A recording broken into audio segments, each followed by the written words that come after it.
সুপ্রিয় দর্শক, আসসালামু আলাইকুম। আপনাদের সবাইকে স্বাগত জানাচ্ছি এখনকার আলোচনায়। আপনাদের সঙ্গে আছি আমি সিরাজুল ইসলাম।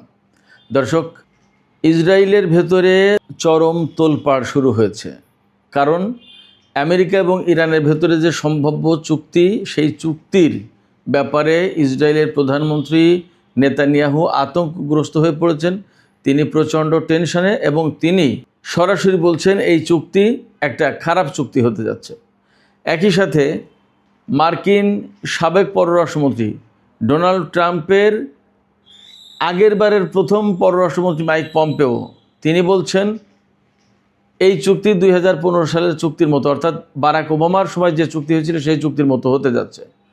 মার্কিন অত্যন্ত প্রভাবশালী সিনেটর, রিপাবলিকান দলের সিনেটর লিন্ডসে গ্রাহাম, একজন যুদ্ধবাজ নেতা বাট অত্যন্ত প্রভাবশালী রাজনীতিবিদ আমেরিকার রাজনীতিতে, তিনি বলছেন এই চুক্তি ইসরায়েলের জন্য একটা দুঃস্বপ্ন। সেক্ষেত্রে ইসরায়েলের প্রধানমন্ত্রী নেতানিয়াহু তো এই চুক্তির বিরোধিতা করবেনই, তারপরেও ডোনাল্ড ট্রাম্প বলছেন যে তিনি তার আগের অবস্থানেই থাকবেন এবং ইরানের পরমাণু কর্মসূচি সম্পূর্ণ ধ্বংস করে ফেলা ছাড়া তিনি কোনো চুক্তিতে সই করবেন না। তিনি সরাসরি বলেছেন তার কথাই চুক্তি হবে। তার মানে এই চুক্তি কি তাহলে অঙ্কুরেই বিনষ্ট হতে চলেছে, নাকি ডোনাল্ড ট্রাম্প নেতানিয়াহুকে সান্ত্বনা দিয়ে গোপনে ইরানের সাথে চুক্তি করে ফেলছে? কি মনে হয়? এপাশে পাকিস্তানের প্রধানমন্ত্রী শাহবাজ শরীফ বলেছে তিনি আশা করছেন খুব শিগগিরই ইরান এবং আমেরিকার মধ্যে দ্বিতীয় দফার আলোচনার স্বাগতিক দেশ হতে যাচ্ছে তার দেশ। তাহলে কি মনে হয়, চুক্তি কি হবে? আর সেই চুক্তি যদি হয় তাহলে ইসরায়েল কি করবে? সুপ্রিয় দর্শক, এই সব বিষয় নিয়েই এখনকার বিস্তারিত আলোচনা করব। আজকের এই আলোচনার পার্টে মূলত ইসরায়েলের উদ্বেগ, ডোনাল্ড ট্রাম্পের বক্তব্য, আসলে তিনি কি করতে যাচ্ছেন এবং ইরান কি বলছে, এই পরমাণু চুক্তি বিষয় নিয়েই মূলত এখনকার আলোচনা হবে। আশা করি আপনারা শেষ পর্যন্ত সঙ্গে থাকবেন। আলোচনা ভালো লাগলে লাইক, কমেন্ট, শেয়ার করবেন এবং চ্যানেলটি সাবস্ক্রাইব করে সাথেই থাকবেন প্লিজ। দর্শক, চলুন বিস্তারিত আলোচনা যাই। সর্বপ্রথম কথা হচ্ছে আমেরিকা এবং ইরানের মধ্যে ব্যাপক আলাপ আলোচনার পরে নানা রকমের কূটনৈতিক তৎপরতার প্রেক্ষাপটে গতকাল যে সমঝোতার কাছাকাছি পৌঁছানোর অবস্থায় পৌঁছেছে ইরান এবং আমেরিকা, এবং একটা চুক্তি হবে বলে মোটামুটি বেশিরভাগ মানুষ, বিশ্বের বহু নেতা, আমেরিকার কর্মকর্তারা, ইরানের কর্মকর্তারাও আশাবাদী হয়ে উঠেছেন। এবং পাকিস্তানের যিনি প্রধান দুতিয়ালি করেছেন, পাকিস্তানের সেনাপ্রধান ফিল্ড মার্শাল আসিফ মনির, তিনি সহ পাকিস্তানের কর্মকর্তারাও আশা করছেন যে একটা বেটার একটা ডিল হতে যাচ্ছে এবং এই ডিলের মধ্য দিয়ে, এই চুক্তির মধ্য দিয়ে ইরান, আমেরিকা, ইসরায়েলের মধ্যকার যুদ্ধ, দ্বন্দ্ব, সংঘাতের অবসান হবে এবং মধ্যপ্রাচ্যে সুন্দর একটা শান্তির পরিবেশ ফিরে আসবে, মধ্যপ্রাচ্যে স্থিতিশীলতা ফিরে আসবে, সারা বিশ্বে অর্থনৈতিক স্থিতিশীলতা ফিরে আসবে এবং সারা বিশ্বে জ্বালানির যে সংকট তৈরি হয়েছে এই সংকট দূর হবে।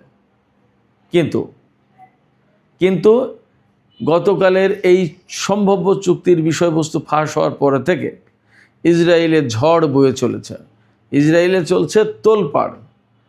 বিশেষ করে নেতানিয়াহু তিনি বলছেন যে তিনি একেবারে জোরালোভাবে আশঙ্কা করছেন এই চুক্তি, অর্থাৎ যেভাবে, যে মেজাজে, যে ভাষায়, যে শর্তে আমেরিকা এবং ইরানের মধ্যে চুক্তি হতে যাচ্ছে, সেটা একটা খুব খারাপ একটা চুক্তি হতে যাচ্ছে তিনি আশঙ্কা করছেন।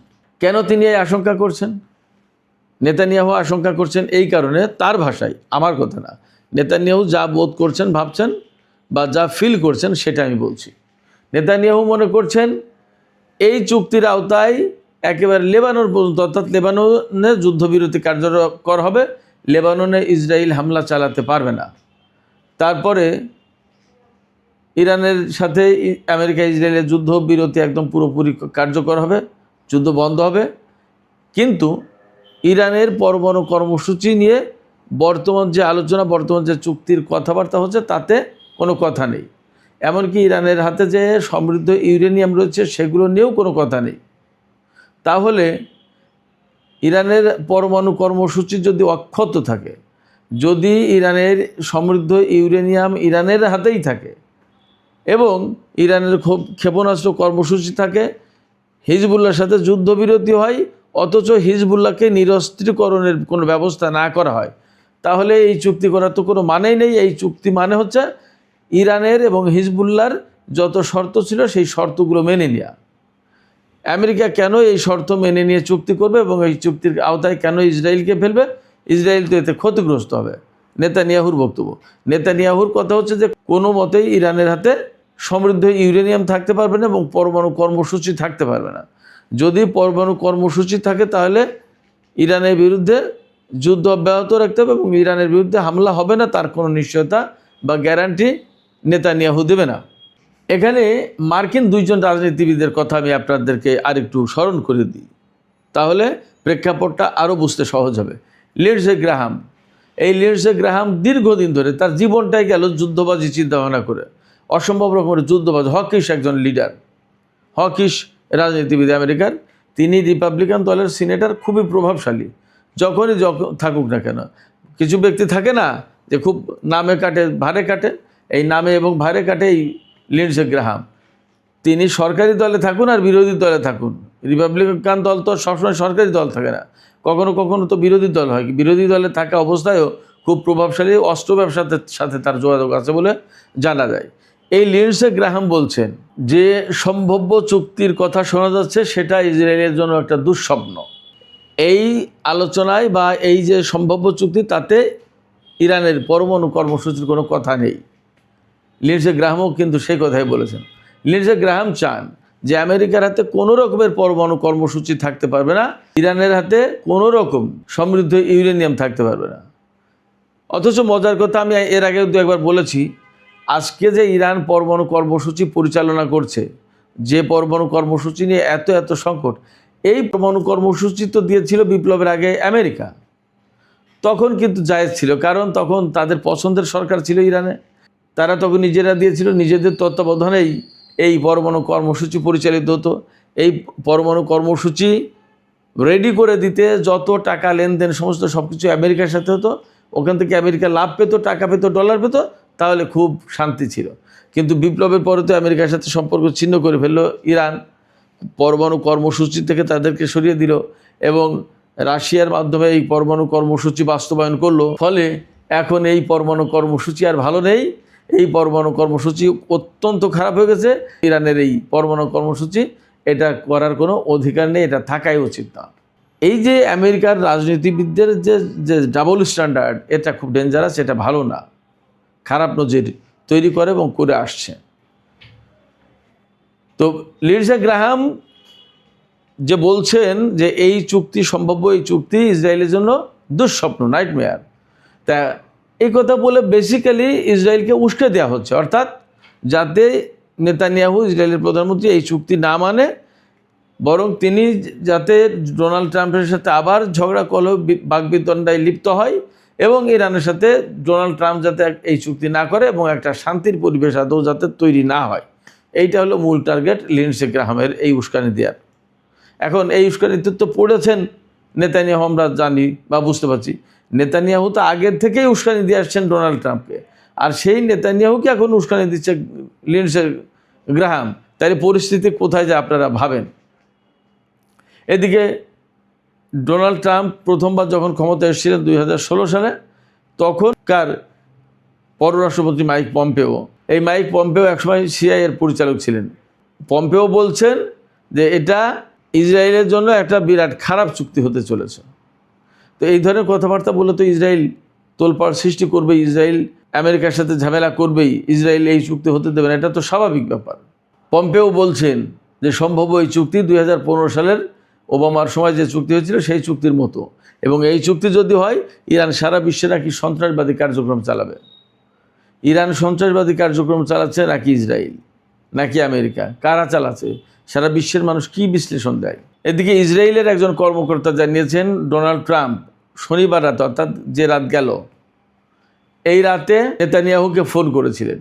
সেই ফোন করে তিনি নেতানিয়াহুকে সান্ত্বনা দিয়েছেন অথবা তিনি তার আসল অবস্থান জানিয়েছেন। যে কোনোটা হতে পারে। আসলে কি হবে সেটা দু একদিন গেলে বোঝা যাবে। নেতানিয়াহুকে ট্রাম্প বলেছেন তিনি নিজের পুরনো অবস্থানেই ঠিক থাকবেন, অনড় থাকবেন। অর্থাৎ ডোনাল্ড ট্রাম্প কিন্তু সবসময় বলে আসছে যে ইরানের কাছে কোনো পরমাণু কর্মসূচি থাকতে পারবে না, সমৃদ্ধ ইউরেনিয়াম থাকতে পারবে না, এবং ইরান ইউরেনিয়াম সমৃদ্ধ করার কোনো অধিকার রাখে না। শুধু তাই নয়, ইরানকে কোনো মতেই বোমা বানাতে দেয়া হবে না।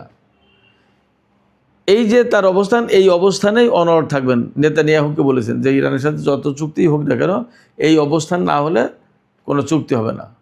তো যদি ব্যাপারটা তাই হয়, আমরা জানি বা ইরানের পক্ষ থেকে খুব পরিষ্কার করে বলা হয়েছে যে এই আলোচনা 2 দফায় 2 ধাপে শেষ হবে। প্রথম ধাপে থাকবে যুদ্ধবিরতি, যুদ্ধের অবসানের কথা, তারপরে ইরানের উপর থেকে নিষেধাজ্ঞা তুলে দেওয়ার কথা, তারপরে ইরানের বন্দরের উপর আমেরিকার যে অবরোধ রয়েছে সেগুলো তুলে নেওয়ার কথা, এবং হরমুজ প্রণালী খুলে দেওয়া না দেওয়ার প্রশ্ন।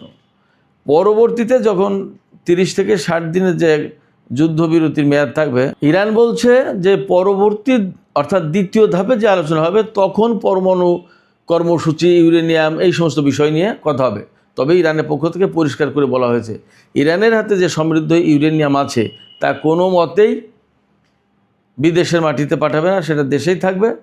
ইউরেনিয়াম এনরিচ করার অধিকার থাকতে হবে, হয়তো সেই মাত্রাটা কমাবে, কিন্তু ইউরেনিয়াম এনরিচ করার অধিকার থাকবে, এবং কোনো পরমাণু কর্মসূচি ধ্বংস করবে না, কোনো পরমাণু স্থাপনা ধ্বংস করবে না।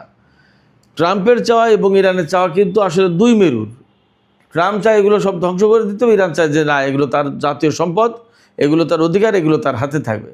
তো যখন এইরকম 2 চাওয়া পাওয়া 2 রকমের, সেই জায়গায় কি হবে না হবে এইটা নিয়েই আলোচনা হয়েছে, এবং সেটা নিয়েই একটা সমঝোতা হতে যাচ্ছে। এবং তার প্রেক্ষাপটে পাকিস্তানের প্রধানমন্ত্রী শাহবাজ শরীফ বলছেন যে আশা করা যাচ্ছে খুব শিগগিরই ইসলামাবাদে আমেরিকা এবং ইরানকে আলোচনায় স্বাগত জানাতে পারবো, আমরা আলোচনায় বসবো। ব্যাপারটা তাই যদি হয় তাহলে ইরান এবং আমেরিকার ভেতরে একটা সমঝোতা হয়েছে বলেই ধরে নেওয়া যায়। কিন্তু ইসরায়েলের প্রধানমন্ত্রী নেতানিয়াহু এবং আমেরিকার যে সমস্ত হকিশ পলিটিশিয়ান তারা যা বলছে সেটা একটা গুরুত্বপূর্ণ ব্যাপার। গুরুত্বপূর্ণ ব্যাপার এই কারণে যে আমেরিকা স্বাধীন দেশ, সে তার মতো করেই যে কোনো ব্যাপারে সিদ্ধান্ত নিতে পারতো, কিন্তু সে কিন্তু স্বাধীনভাবে কোনো সিদ্ধান্ত নিতে পারছে না, বরং নেতানিয়াহু এবং ইসরায়েলের স্বার্থটা আগে ভেবে তাকে আগে সেভ করে পরে আমেরিকা। ব্যাপারটা হয়েছে এরকম, যে কারণে অনেকেই ধারণা করছেন এবং আমিও আশঙ্কা করছি যে আদৌ এই চুক্তি হয় কিনা সেটা একটা দেখার ব্যাপার। হয়তো 2 পক্ষ আলোচনায় বসবে, কিন্তু ডোনাল্ড ট্রাম্পকে নেতানিয়াহু অথবা মার্কিন আলোচক দলকে যদি নেতানিয়াহু বলে যে এই চুক্তি হবে না, তাহলে হয়তো হবে না। তাহলে আসলে এখন কি হতে যাচ্ছে সেটাই প্রশ্ন। আদৌ কি পাকিস্তানের রাজধানী ইসলামাবাদে বৈঠক হবে? আদৌ কি ইরান এবং আমেরিকা চুক্তির বিষয়ে কোনো আলোচনায় বসতে পারবে? আদৌ কি নেতানিয়াহু রাজি হবে? আদৌ কি ডোনাল্ড ট্রাম্প তার কথা ঠিক রাখবেন এবং তিনি যে শর্তে বা যে বক্তব্যে 2 পক্ষ একটা সমঝোতার খুব কাছাকাছি চলে এসেছে সেই বক্তব্যের উপরে অনড় থাকবেন, নাকি ডোনাল্ড ট্রাম্প নেতানিয়াহুর চাপের মুখে নতি স্বীকার করে ইরানের সাথে এই চুক্তিকে ভেস্তে দিয়ে, এই চুক্তিকে ভেঙে দিয়ে, সম্ভাব্য এই চুক্তিকে ভেঙে দিয়ে নতুন করে ইরানের সাথে যুদ্ধ শুরু করবেন? আসলে তিনি কি করবেন সেটা একটা বড় প্রশ্ন হয়ে দেখা দিয়েছে। এই বড় প্রশ্নের হয়তো উত্তর খুব ছোট, হ্যাঁ অথবা না। তিনি যুদ্ধ করবেন অথবা করবেন না, চুক্তি মানবেন অথবা মানবেন না। উত্তর হয়তো হ্যাঁ নার, কিন্তু প্রশ্নটা বড়। এই বড় প্রশ্নের আসলে কি উত্তর আসে, হ্যাঁ নাকি না, সেটা একটু আমাদের দেখার জন্য অপেক্ষা করতে হবে। সুপ্রিয় দর্শক, এখনকার আলোচনা এখানেই শেষ করতে চাই। যাবার আগে আমি আপনাদের কাছে প্রশ্ন করতে চাই যে নেতানিয়াহু যে তোলপাড় সৃষ্টি করেছেন এবং মার্কিন বিশিষ্ট কিছু রাজনীতিবিদ নেতানিয়াহুকে সমর্থন দিয়ে যে পরিবেশ তৈরি করছে, তাতে কি আপনাদের মনে হয় যে আদৌ এই চুক্তির সম্ভাবনা আছে, নাকি ডোনাল্ড ট্রাম্প আবার রণভঙ্গ দেবেন এবং আবার 2 পক্ষের ভেতরে যুদ্ধ শুরু হবে? কি মনে হয়? সুপ্রিয় দর্শক, আপনাদের মতামত কমেন্টে জানাতে পারেন। আর ভিডিও ভালো লাগলে আবারও বলি, লাইক কমেন্ট শেয়ার করবেন এবং চ্যানেলটি সাবস্ক্রাইব করে সাথে থাকবেন। আপনাদের সবাইকে অনেক অনেক ধন্যবাদ। আল্লাহ হাফেজ।